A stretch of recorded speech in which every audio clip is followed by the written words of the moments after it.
Boa noite, queridos irmãos.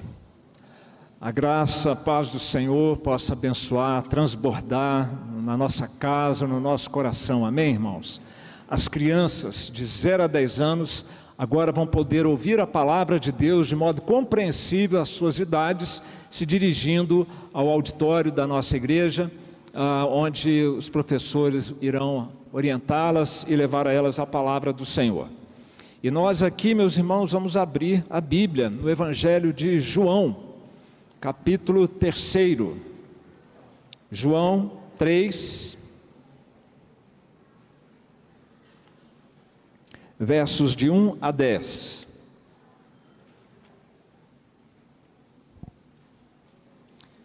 Evangelho de João, capítulo 3, versos de 1 a 10.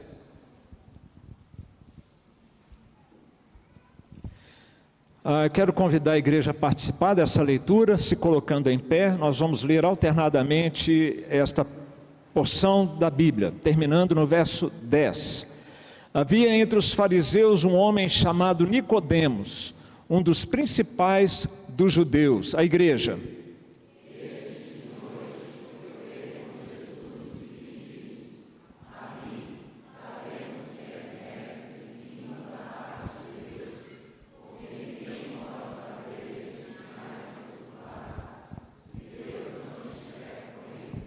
A isto respondeu Jesus: em verdade te digo que se alguém não nascer de novo, não pode ver o reino de Deus.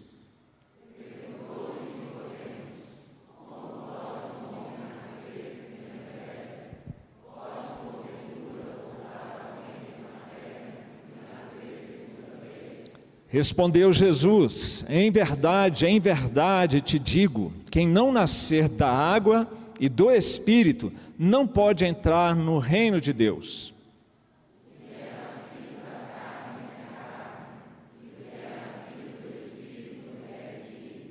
Não te admires de eu te dizer, importa-vos nascer de novo.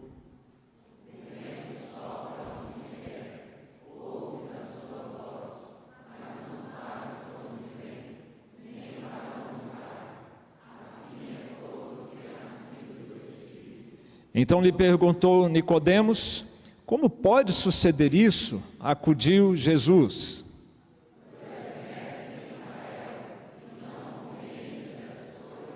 nós vamos ler juntos, meus irmãos, o verso de número 3, novamente.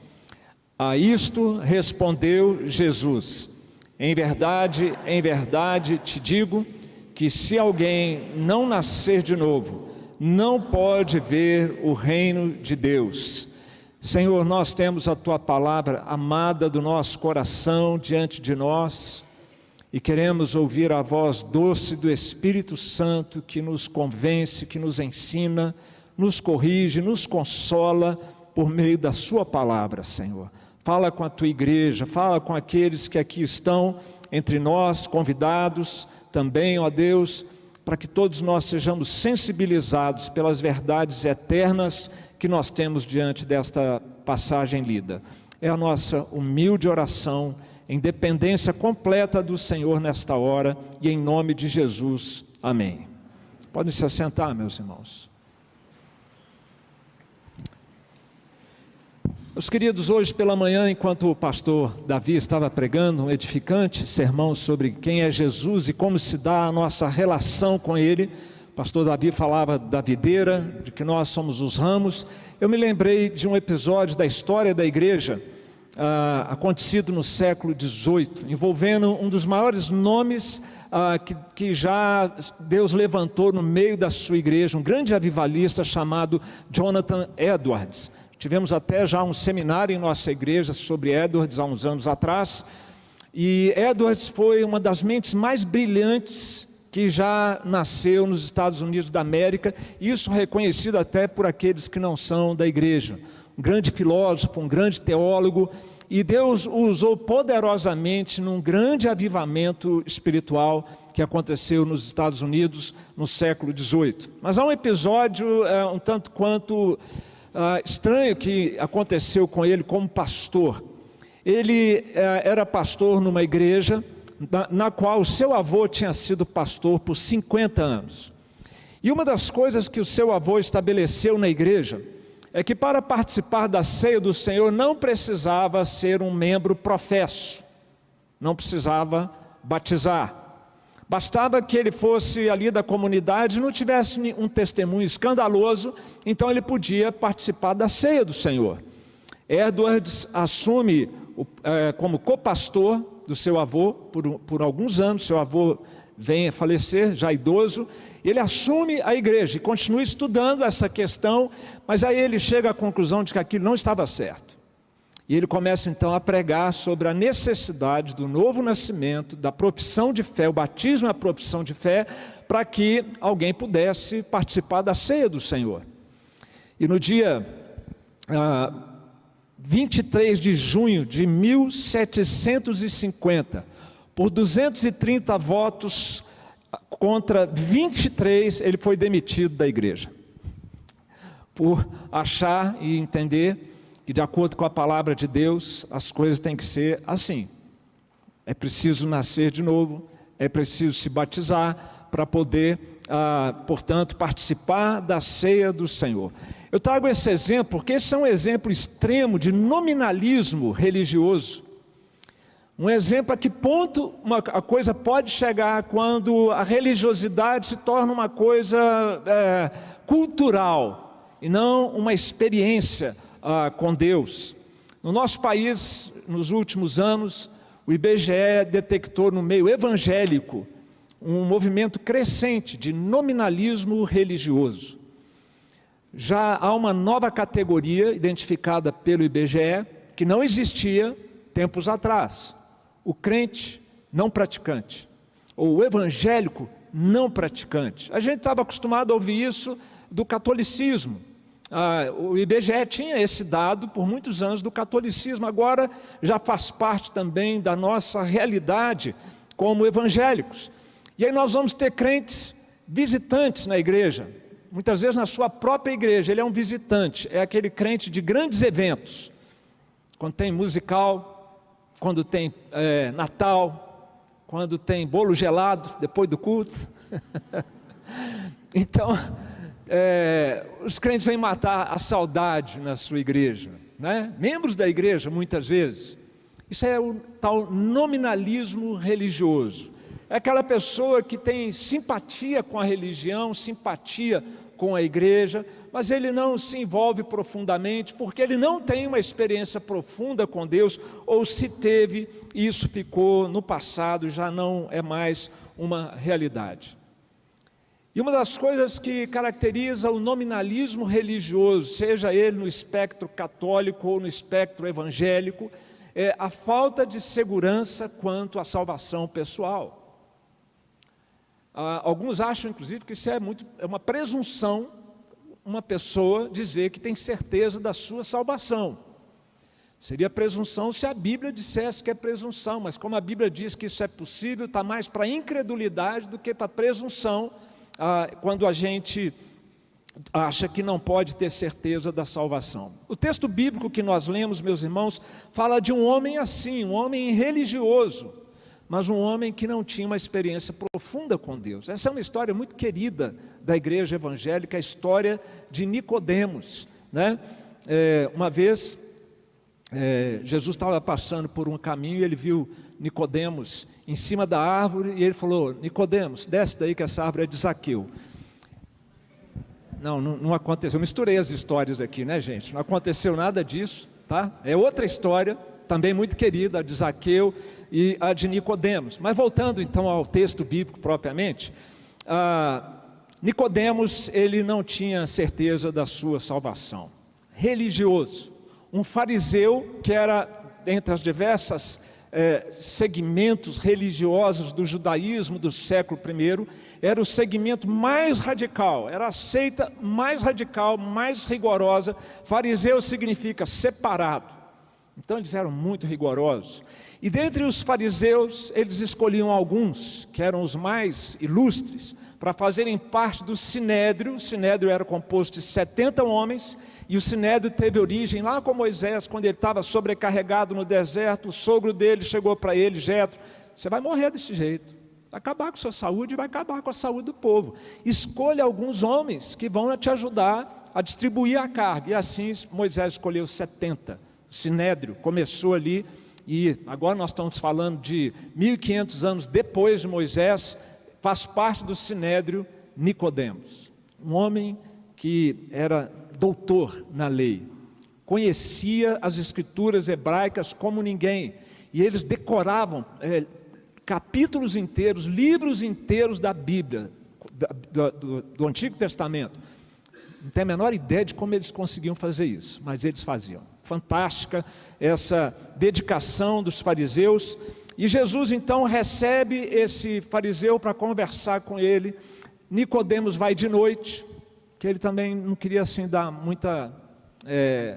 não queria dar muito mole assim para ser criticado pelos seus pares, porque de modo geral o Sinédrio estava por aqui com Jesus.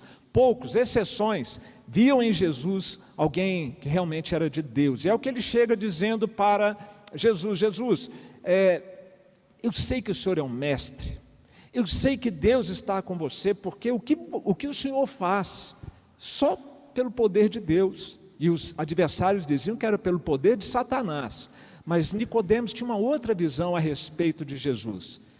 E ele então chega elogiando Jesus. E Jesus, que conhece o íntimo do nosso coração, ele não se impressionou. Imagina você, encontra com uma grande autoridade religiosa, profundo conhecedor das Escrituras, e ele começa a elogiar você.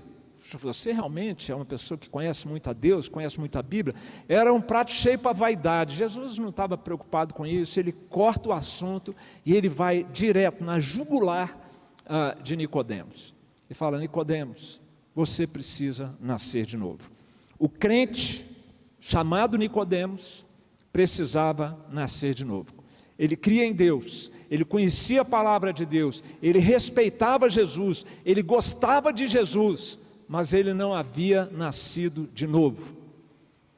E dada a realidade da igreja evangélica brasileira, e nós não somos exceção nesse particular, é possível que aqui dentro hoje haja pessoas como Nicodemos.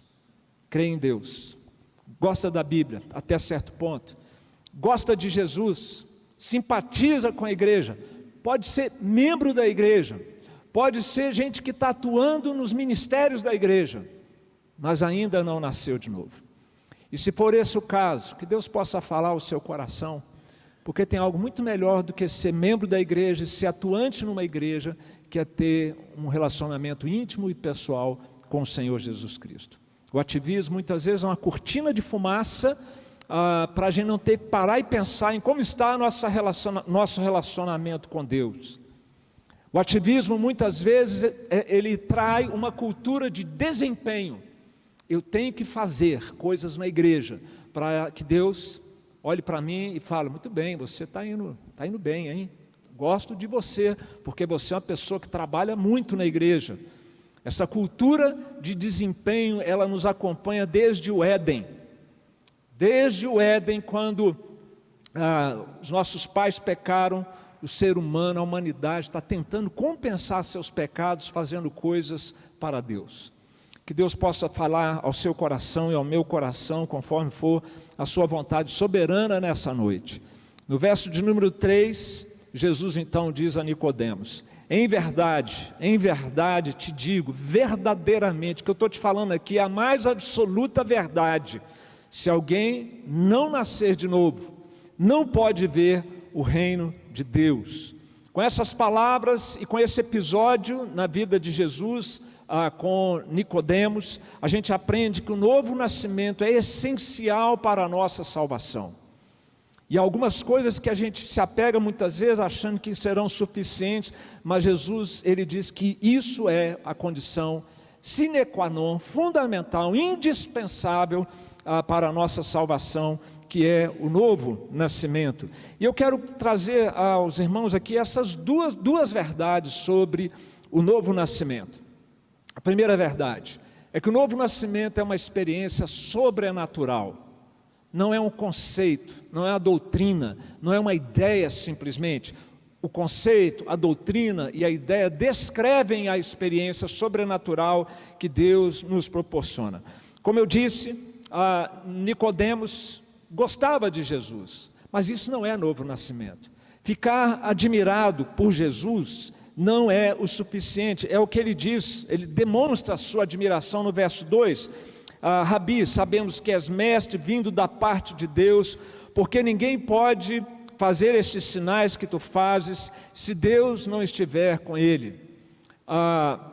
O novo nascimento não é isso, não é simplesmente simpatia por Jesus ou pela religião de Jesus. O novo nascimento, meus queridos, não é simplesmente compreender o plano da salvação. Uma vez, um membro dessa igreja, que nem tem frequentado a nossa igreja, eu, sentindo a frieza espiritual dele, eu falei, ele não nasceu de novo, eu aqui com os meus botões, né? E eu fui apresentar o plano de salvação para ele, e sabe o que ele me disse no final? Pastor, eu já sei tudo isso, ele foi criado aqui desde pequenininho, eu já sei tudo isso, mas tudo isso que ele sabia não o afetava, não o transformava, não fazia diferença na sua vida. O novo nascimento não é então só saber e compreender o plano da salvação. O novo nascimento, meus irmãos, não é também ter tomado uma decisão, uma mera decisão num culto evangelístico, ter atendido a um apelo, e você foi à frente no apelo, você lembra do dia em que você foi à frente, então você pensa, bom, eu estou bem, porque eu já tomei uma decisão e eu já fui à frente. Nós reformados combatemos este engano chamado regeneração decisional. Esse é o termo técnico, me desculpem trazer um termo técnico para vocês, mas para ficar bem claro. O que é o conceito da regeneração decisional? É aquela pessoa que acha, porque tomou uma decisão, está regenerado. Simples assim. E muita gente, esse é o problema dos apelos feitos nesses cultos, porque um apelo nos seus moldes tradicionais diz o seguinte, vem à frente, aceite a Jesus, que a sua vida vai ser transformada. E depois que a pessoa vai à frente, faz a oração, o pregador ainda diz, bem-vindo à família de Deus. Vocês já viram alguma coisa assim acontecer? Então, a pessoa foi à frente, o pastor falou que se ela fosse, que ela ia ser salva. E ele ainda diz que agora ela faz parte da família de Deus. Mas quem é que garante que naquele momento ela foi transformada? Só vir à frente não é novo nascimento. Pode coincidir, mas não é necessariamente tem acontecido ali o novo nascimento. O novo nascimento não é ser batizado em nome do Pai, do Filho e do Espírito Santo numa igreja e se tornar membro de uma igreja. E aqui há um outro equívoco também. O da regeneração decisional acontece no meio evangélico. O outro equívoco acontece no meio católico, que é o da regeneração batismal. No catolicismo, se uma criança não é batizada, ela é pagã. E se ela for, está garantida a salvação dela. O batismo infantil reformado presbiteriano passa longe desse conceito, não tem nada a ver com isso. Eu sei que você que está aqui nessa igreja já ouviu várias vezes a orientação bíblica sobre o significado do batismo infantil presbiteriano, e você sabe que nós nunca falamos que aquele batismo ali está salvando a criança automaticamente, está preparando-a para no futuro ela conhecer a Cristo, mas ela não está salva ainda. O novo nascimento não é também uma melhorada na pessoa, a pessoa ficou melhor agora, ela está mais interessante. Melhorar simplesmente não é garantia de novo nascimento. Tem gente que melhora numa época e depois até apostata. O novo nascimento não é o resultado do nosso empenho e da nossa dedicação pessoal. Porque nenhuma dessas coisas funciona, porque nenhuma dessas coisas assegura o novo nascimento. Porque o novo nascimento não acontece pela nossa capacidade, pelo nosso esforço, pelas nossas ações. A Bíblia diz que o ser humano nasce, vem a esse mundo numa condição espiritual de morte, estando vós mortos nos vossos delitos e pecados, Deus nos deu vida, pelo seu grande amor e misericórdia. É Deus quem faz a obra da salvação no coração do pecador. Nenhum esforço da nossa parte vai ser suficiente ou vai ser eficaz, porque simplesmente mortos não reagem. Você olha para a rua, está cheio de gente andando, mas espiritualmente somos como zumbis. Está vivo no corpo, mas está morto na alma, até que Deus, na sua misericórdia, venha ao nosso encontro. Mas Nicodemos queria então entender como é que funciona isso que o senhor acabou de falar, que a gente precisa nascer de novo. E ele pergunta no verso 4, como pode um homem nascer sendo velho? Aí ele faz uma pergunta bizarra, né? Pode, porventura, voltar ao ventre materno e nascer segunda vez? Ele está falando do homem velho, nascer ao ventre materno e nascer de novo. A resposta ou a especulação de Nicodemos foi simplesmente ridícula. E não era disso que Jesus estava falando. No verso de número 9, Nicodemos vai perguntar novamente: como pode suceder isso? Meus queridos, o que Jesus está falando sobre novo nascimento aqui contrariava a expectativa de Nicodemos e contraria a expectativa de todo ser humano. Ele não estava dizendo, Jesus não estava dizendo que nós tínhamos que começar a fazer alguma coisa ou deixar de fazer alguma coisa, mas ele estava dizendo que Nicodemos precisava se tornar alguém diferente, não por sua força, ele precisava ser feito alguém diferente. Jesus estava falando de nascer de novo e não de fazer algo novo, porque é isso que passa na nossa mente. Nós temos que fazer coisas para que as coisas mudem com Deus. O novo nascimento, em resumo, meus irmãos, não é algo que acontece com nossos recursos próprios e humanos. Como então se dá o novo nascimento com pessoas espiritualmente mortas? John Piper, num livro que ele escreve sobre esse tema, ele coloca com muita propriedade o seguinte: nós não realizamos o novo nascimento, é Deus quem o realiza. Qualquer coisa espiritualmente boa que nós fazemos é resultado do novo nascimento, e não a causa do novo nascimento. Vem de Deus a salvação, como Jonas disse, lá no ventre do peixe, a salvação pertence ao Senhor. O novo nascimento depende da vontade soberana de Deus, do poder soberano do Senhor agindo nos nossos corações. No verso 8 nós vemos isso nessa passagem de João capítulo 3, quando o Senhor diz: o vento sopra onde quer. O vento aqui é o Espírito Santo de Deus. Ouves a sua voz, mas não sabes de onde vem, nem para onde vai. Assim é todo o que é nascido do Espírito. É nascimento espiritual, é nascimento sobrenatural. E tem algumas semelhanças por comparação com o nascimento físico. No nascimento físico, nós somos completamente passivos. A criança não faz nada. Deus dá vida utilizando ali como instrumentos o pai e a mãe, e a criança cresce ali no ventre materno. Ela simplesmente segue o curso daquela ação poderosa de Deus, usando os aspectos naturais da gestação. No novo nascimento também nós não entramos com nada, é Deus quem age soberanamente, é o que nós acabamos de ler. Assim é todo o que é nascido do Espírito. O Espírito vai soprar onde quer, como quer, em quem Ele quer, de uma maneira que nós não controlamos e que não está na nossa mão. Se o novo nascimento não é nada daquilo que eu falei, nós podemos dizer então que o novo nascimento é uma dádiva de Deus. O novo nascimento é uma experiência pessoal com o sobrenatural de Deus. Deus dá para a gente uma nova natureza, uma nova vida. O novo nascimento é nós recebermos de Deus uma nova natureza, que vai neutralizar esta velha natureza que nós viemos com ela ao mundo, rebelde, que não gosta de Deus, que não gosta de se submeter a Deus, que não simpatiza com a lei de Deus, que é egoísta, que é focada em si mesmo, egocêntrica. Esta é a velha natureza. Nós perdemos a capacidade de amar. O ser humano não sabe mais fazer isso. Por isso a gente vê tantas barbaridades nos meios de comunicação.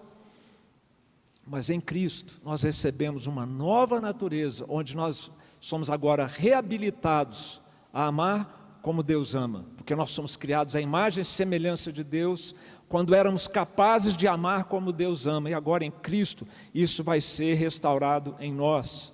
Pelo novo nascimento nós somos unidos a Cristo, espiritualmente, mas não é faz de conta não. É de verdade, é para valer, é uma união sobrenatural, alguma coisa vai acontecer aqui dentro de nós, que Jesus passará a habitar em nós, quando nós nascemos de novo. Eu amo, pastor Davi falou que eu criei a nossa UP, a nossa mocidade, falando de C.S. Lewis, das Crônicas de Nárnia, né? E que fazia muito tempo que eu não falava dele, então tome lá, vamos de C.S. Lewis. C.S. Lewis, não nas Crônicas de Nárnia, mas no seu clássico Cristianismo Puro e Simples, ele diz que a simples melhora não é redenção, embora a redenção melhore as pessoas, mas Cristo veio não simplesmente para produzir homens e mulheres melhores do tipo antigo. Cristo veio para produzir um novo tipo de homem, uma nova criatura. E aí ele faz uma comparação assim, genial, como são as comparações de C.S. Lewis. É como se, em vez de ensinar um cavalo a saltar cada vez melhor e mais alto, nós o tornássemos um cavalo alado, uma criatura alada, com asas. Aí você vai falar assim, não, mas cavalo não tem asas. É isso que C.S. Lewis queria, provocar. Provocar. É verdade, no mundo natural, cavalos não têm asas. Mas no mundo da fantasia e da imaginação, eles têm, não tem? Pois o mundo da fantasia e da imaginação é uma ponte para a gente chegar ao mundo da fé, onde as coisas não se explicam naturalmente, onde elas acontecem sobrenaturalmente. E é isso que o novo nascimento faz conosco. John Piper, mais uma vez, ele diz que quando a gente nasce de novo, ainda é você, mas agora regenerado, transformado na essência, perdoado, novo, purificado, formado pelo Espírito Santo, habitado pelo Espírito Santo, unido a Cristo. Não muda o seu endereço, não muda o seu CPF, não muda a sua aparência física, até que dá uma melhoradinha, né? Porque o coração alegre aformoseia o rosto, não é verdade? Então o crente que tem o Espírito Santo, que tem a alegria da salvação, fica mais bonito do que ele era antes, quando ele não tinha Jesus, não é verdade? Pois assim acontece então com o novo nascimento, meus queridos. É este o poder transformador de Deus nos nossos corações. E aí Nicodemos está sem entender ainda o que está acontecendo, o que Jesus está falando. E eu fui ler um sermão de Martinho Lutero sobre esta passagem, de 1536. Olha o que Lutero escreveu sobre esse momento que está chegando aqui da passagem. Lutero diz o seguinte: como Nicodemos não estava entendendo, só faltou Jesus falar para ele assim, eu vou desenhar para você. Quando eu vi, já existia esse ditado há 500 anos atrás? Já existia, tá bom, gente? Lutero já usava esse ditado, vou desenhar para você. Então Jesus vai desenhar agora para Nicodemos, para ver se entra na cabeça dele essa coisa do novo nascimento. E aí ele diz no verso de número 5, quando Nicodemos está sem entender, respondeu-lhe Jesus, em verdade te digo, quem não nascer da água e do Espírito não pode entrar no reino de Deus.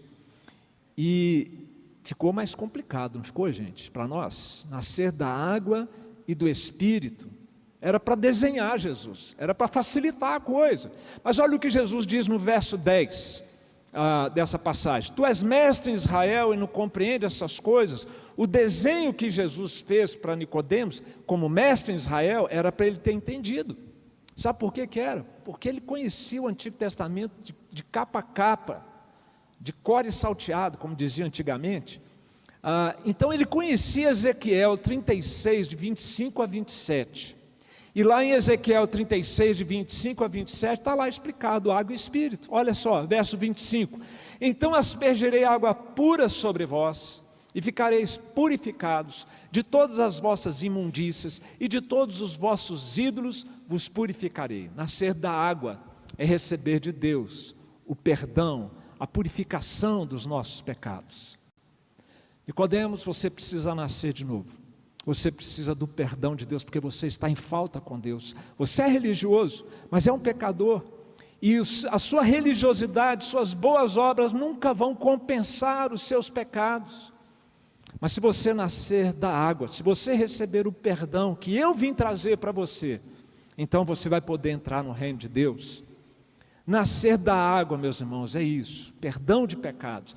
Mas ele também fala de nascer do Espírito. Dar-vos-ei coração novo, e porei dentro de vós espírito novo. Tirarei de vós o coração de pedra, e vos darei coração de carne.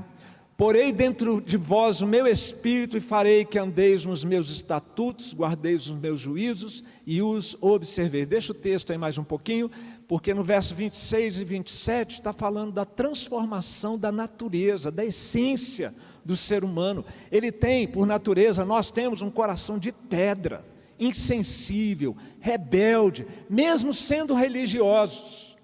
Uma pessoa religiosa pode ter um coração de pedra. Uma pessoa membro de igreja, batizado, atuante numa igreja, pode ainda ter um coração de pedra, porque ninguém consegue mudar seu próprio coração, tem que receber de Deus um novo coração. E veja que é o que o texto bíblico está dizendo. Ele não está falando assim, você tem que mudar o seu coração de pedra num coração de carne. Ele está falando assim, eu tirarei e eu darei. E como é que Deus faz isso? No verso 27 está explicado: porei dentre vós o meu espírito. É sobrenatural, meus irmãos. Nascer da água é ser perdoado, nascer do Espírito é ser transformado pelo Espírito Santo de Deus, graças à obra de Jesus Cristo na cruz, graças à vinda de Jesus, sua encarnação, sua morte, sua ressurreição, nós podemos agora ter esta experiência com o nosso Deus, de mudança e de transformação. O novo nascimento, portanto, meus queridos, é uma experiência sobrenatural. Só Deus pode fazer essa transposição de uma condição em que nós estávamos espiritualmente mortos e agora estarmos vivos, bem vivos espiritualmente, a ponto de nós sermos acolhidos e recebidos na família de Deus. Meus queridos, eu preciso perguntar para você, você tem certeza de que isso já aconteceu com você? Essas palavras que eu estou dizendo estão fazendo sentido para você? Eu falo isso para você aqui, trazendo a exposição da palavra de Deus, você fica sereno, tranquilo, seguro da sua salvação. Porque se isso não está acontecendo, se você fica inquieto, fica desconfortável, fica inseguro, as palavras de Jesus precisam ecoar aí dentro do seu coração mais uma vez. Você precisa nascer de novo, senão você não vai poder entrar no reino de Deus. Então, clame a Jesus e conte com Ele. Clame pela misericórdia dEle, porque não é algo que você pode fazer, que só Ele pode fazer. Então peça a Ele que faça. Peça, porque é assim, Deus age soberanamente, mas você também tem responsabilidade. Clame ao Senhor para que Ele faça de você uma nova criatura. Corra para Jesus, em completa dependência dEle, para que Ele transforme o seu coração. E quanto a nós que já tivemos essa experiência, meus queridos, sejamos agradecidos ao Senhor, porque nós podíamos ainda estar com aquele coração de pedra, com os olhos tampados, endurecidos espiritualmente, e se não estamos mais, foi pela ação soberana, sobrenatural e bondosa do nosso Deus, porque nada merecemos e nunca mereceremos nada de Deus. Você não gostaria de ser uma pessoa assim como Jesus está descrevendo, uma pessoa nova, com uma vida nova, com novas perspectivas, um coração diferente, transformado por Deus? É o que o novo nascimento vem nos proporcionar. O novo nascimento é essencial para a nossa salvação, ele é uma experiência sobrenatural e o novo nascimento é também uma experiência indispensável.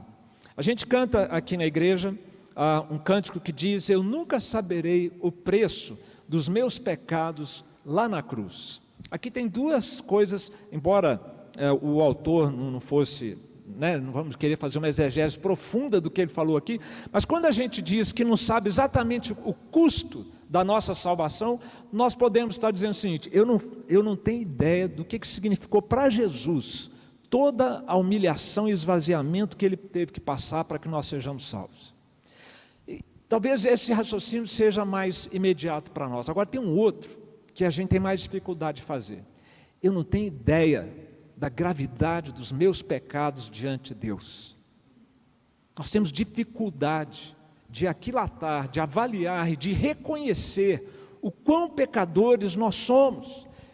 E olha, vou dizer uma coisa aqui para você dormir com essa e pensando nisso. Nós somos muito mais pecadores do que nós somos capazes de admitir.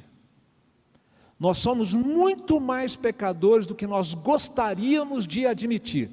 Quando eu desci aqui para cumprimentar o pessoal da equipe de louvor, eles estavam reunidos no ciclo, eu falei, boa noite, pecadores. Eu falei com eles, ruim ouvir isso com eles. É ruim ouvir isso, né, gente? Chegou mais um pecador, podem ficar tranquilos. É desagradável alguém chegar e falar, você é um pecador. A gente sabe que é, mas não é uma coisa legal de se ouvir. Nós temos essa dificuldade de perceber a gravidade dos nossos pecados. Isso é porque isso já é um efeito do pecado. Os teólogos dizem que o pecado tem efeitos noéticos, efeitos que afetaram o nosso entendimento, nosso raciocínio. Por isso Paulo fala que os ímpios, os gentios eram obscurecidos de entendimento. Nós somos obscurecidos, nós somos obtusos espiritualmente. Por isso essa nossa dificuldade, o pecado nos cega, a gente não consegue nem enxergar nossos próprios pecados. Daí o salmista dizer, quem há que possa discernir seus próprios pecados? Absolve-me das faltas que me são ocultas, porque mortos não enxergam. É isso o que acontece, meus queridos. E nós precisamos nascer de novo, porque se nós não nascermos de novo, essa conta fica em aberta com Deus, fica em aberto com Deus, a conta dos nossos pecados, que são muitos e são graves. Efésios capítulo 2, versículo 3 nos diz que por natureza, nós somos filhos da ira de Deus. Por natureza, por causa dessa nossa condição de pecadores que nós temos. E o pecado é muito grave, meus irmãos, porque o pecado é uma ofensa contra um Deus que é santo, contra um Deus, nosso Deus que é justo, contra um Deus que é amor. Deus nos ama, envia o Filho dele, se dispõe a cuidar de nós, nos acolhe na sua família e nós pecamos contra esse Deus. Isso é de uma gravidade infinita. E é por isso que o inferno é uma experiência infinita. Quem for para o inferno, quem for condenado ao inferno, sofrerá eternamente, porque durante os dias de vida que teve aqui, pecou de maneira gravíssima contra esse Deus, mesmo que não tenha matado ninguém, não tenha feito nada assim de maior, mas uma vida no pecado, uma vida como pecador, já é suficiente ofensa para que nós mereçamos uma condenação eterna. E Jesus diz então que nós precisamos nascer de novo para entrar no reino de Deus, porque o novo nascimento nos habilita a essa nova vida no reino de Deus. Quem não nascer de novo, vou falar uma coisa aqui que não sei se você já pensou nisso, não vai gostar do céu. Quem não é nova criatura não vai gostar do céu. Claro, ele não vai gostar do inferno também, porque o inferno é desgraça o tempo todo, mas o céu é desagradável para quem não é uma nova criatura. Por exemplo, eu estou pregando aqui já há 36 minutos, e talvez tenha alguém aqui no banco remoendo, já não suporta mais ficar esse tempo todo ouvindo um sermão, ouvindo falar das coisas de Deus. Agora você imagina 24 horas por dia no céu, a gente vivendo em função de Deus, com louvores, num lugar onde não vai ter mais pornografia, imoralidade, não vai ter mais egoísmo, nós vamos viver em função dos outros, não em função de nós mesmos, piadas inconvenientes não vai ter mais lá, não vai ter mais vício, não vai ter mais, sabe, coisas que a gente sabe que contrariam a lei de Deus. Quem não nascer de novo vai achar isso horrível. É como querer que um peixe goste da água da terra seca. Não funciona. Para a gente amar a presença de Deus, amar o céu, o reino de Deus, a gente tem que ser transformado. É indispensável. Não é só uma experiência sobrenatural, mas é também uma experiência indispensável para que nós possamos estar no reino de Deus. Pecadores rebeldes não podem entrar no reino, e nem vão querer, e nem vão gostar do reino de Deus. Daí este ensino de Jesus que é exclusivista, que é enfático, que é até politicamente incorreto. Ninguém entra no reino de Deus se não nascer de novo, e só nasce de novo pela fé em Cristo Jesus. Aquele que ouve o Evangelho, e a quem Deus vem em seu socorro, transforma e o habilita a crer e o habilita a se arrepender dos seus pecados. No verso 3, então, Jesus faz esse ensinamento exclusivista. Se alguém não nascer de novo, não pode ver o reino de Deus. E de novo no verso 5, quem não nascer da água e do Espírito não pode entrar no reino de Deus. No verso 7, importa-vos nascer de novo. O novo nascimento é necessário para nos habilitar, nos transformar e nos habilitar a estar no reino de Deus. É por isso, meus irmãos, que o novo nascimento é uma experiência indispensável. As nossas obras são consequência do novo nascimento e não um requisito para a gente poder entrar no reino de Deus. O reino de Deus é um lugar para pessoas salvas, santas, santificadas pela palavra de Deus. E aí eu pergunto para você, como tem sido a vida que nós temos vivido? Como é que tem sido o nosso testemunho em nossa casa, nosso trabalho, na igreja, na escola? Tem sido compatível com essa cidadania lá no céu? Se não me engano, foi John Owen quem disse que aqueles que pretendem viver no céu já devem começar a aprender a viver assim desde já. O nosso estilo de vida tem sido compatível com o estilo de vida que nós teremos lá no céu? Pois a boa notícia é que foi implantada em nós a semente divina. Deus é santo e Ele implantou sua santidade em nós para nós conseguirmos viver como viveremos lá no céu, vivermos aqui aprendendo cada dia um pouco mais. Como têm sido os nossos relacionamentos? Têm sido relacionamentos conflituosos, cheios de brigas, de amarguras, de vingança, de rancor. Se nós já nascemos de novo, foi implantada em nós a divina semente. Deus é amor, Ele nos capacita ao amor. Agora, se nós não conseguimos amar as pessoas, se nós não conseguimos viver uma vida de santidade, mesmo sendo crente, mesmo sendo membro de igreja, mesmo sendo atuante em igreja, cuidado, você pode ser ainda um crente nominal, que não nasceu de novo. Resolva isso, se coloque diante de Deus. Deus é bom, Deus é generoso, Ele quer salvar pecadores. Se arrependa, se coloque diante dEle em fé, coloque a sua confiança em Jesus Cristo e peça a Ele para fazer de você uma nova criatura. Meus queridos, esta é a mensagem de Jesus a Nicodemos que nós precisamos recuperar nos nossos dias. O novo nascimento é essencial para a nossa salvação. É uma experiência sobrenatural que Deus realiza em nós e é uma experiência indispensável, sem a qual nós não vamos entrar no reino de Deus. E essas são palavras de Jesus. Que Deus fale ao seu coração nessa noite e que você entenda que essa situação ela não é algo que se deva adiar, é urgente. É urgente, porque se trata da sua condição espiritual, se trata da sua posição diante de Deus, aqui e na eternidade. O autor de Hebreus disse o seguinte: assim diz o Espírito Santo, hoje se ouvirdes a sua voz, não endureçais o vosso coração, aquele coração de pedra, não endureçais o vosso coração. Abra o seu coração para que Jesus faça de você uma nova criatura e você possa então desfrutar das bênçãos da salvação em Cristo e das bênçãos de poder entrar no reino de Deus enquanto este reino está aberto, que um dia ele vai se fechar. E fora ficarão todos aqueles que ainda não nasceram de novo. E você não vai poder dizer que não teve a oportunidade de ouvir falar do novo nascimento, que você não teve a oportunidade de entregar a sua vida a Jesus. E se você já fez, adore a Deus e louve ao Senhor, e é o que nós vamos fazer agora com a equipe de louvor para encerrarmos o nosso culto.